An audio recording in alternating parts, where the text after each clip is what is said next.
We are constantly sold the fantasy of effortless passive income, a smooth, automated machine that prints money while you sleep.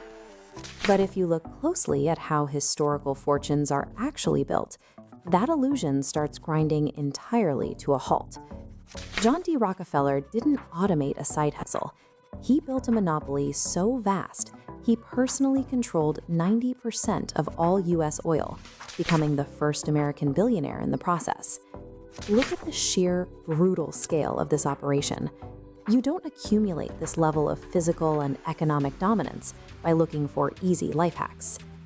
Today, we are going to strip away the philanthropic mythology surrounding Rockefeller. We are going to examine his 10 famous rules of wealth strictly as cold mathematical return on investment equations. Think of his rules as a strict ledger. Every entry requires a massive upfront payment. You must purchase leverage by explicitly sacrificing your time, your comfort, and your ease. Applying this architecture to your life means making a definitive choice, trading the psychological safety of the 9-to-5 grind for the immense, heavy friction of market dominance. Let's open the first phase of this ledger, how you reallocate your physical hours away from simple labor. Rockefeller's 10th rule warns that a person working all day simply has no time to make money.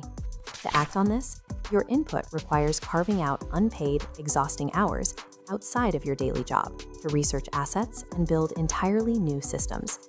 The trade-off is immediate. You forfeit your evening downtime and weekend leisure. You are paying with your immediate mental rest to secure an operational advantage. Then we hit rules 3 and 4, patience and routine. The required input here is enduring long periods of hidden, uncelebrated failure.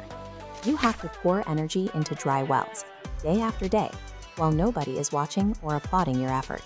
You tolerate this because the outcome builds your psychological stamina.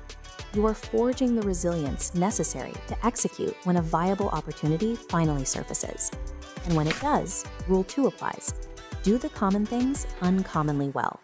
You execute tedious, repetitive daily tasks with an unreasonable level of precision just to outpace your competitors. The math in this early phase is rigid. Early wealth generation demands that you exchange immediate gratification to pour an invisible, unglamorous foundation of mastery.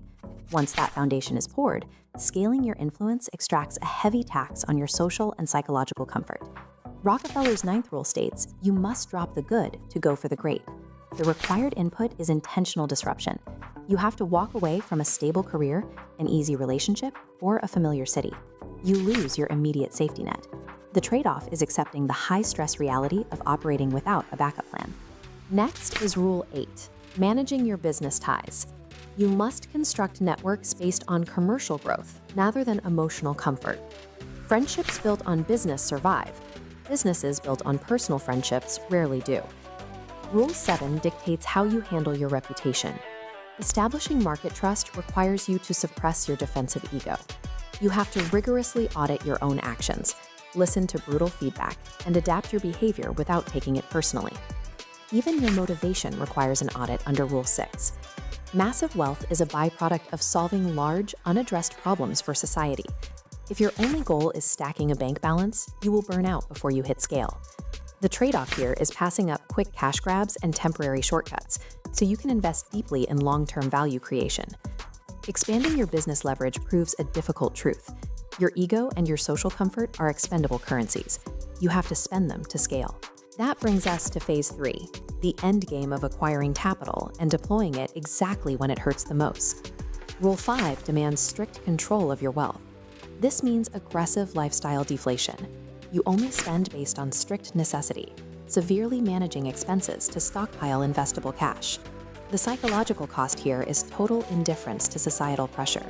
You must actively refuse to display your wealth or keep up with the spending habits of your peers. That disciplined hoarding sets up rule number 1, the foundational multiplier of true wealth, knowing exactly when to invest. Rockefeller made his serious money buying when blood was running in the streets. When the market plummets in panic and everyone sells, you aggressively buy. Holding these deeply discounted assets until the market recovers yields massive, disproportionate profits. It is the exact philosophy modern investors like Warren Buffett use today, choosing to be greedy strictly when the rest of the world is fearful. Capital deployment at this level is a test of nerves. It demands that you take aggressive action at the precise moment your human instinct is screaming at you to retreat. Rockefeller's 10 rules form a high-friction, high-leverage architectural system. If we plot all 10 rules based on required discomfort versus resulting leverage, they cluster tightly into the most difficult corner. This architecture serves the disciplined viewer willing to delay gratification, but is a poor fit for anyone prioritizing immediate balance or effortless gains. Attempting to cheat these trade-offs doesn't work. Trying to extract the leverage without paying the friction guarantees you will remain permanently trapped in the cycle of trading daily labor for survival. Relentlessly engineering the machinery to drill until you hit oil, and then doing it again, is what actually generates wealth.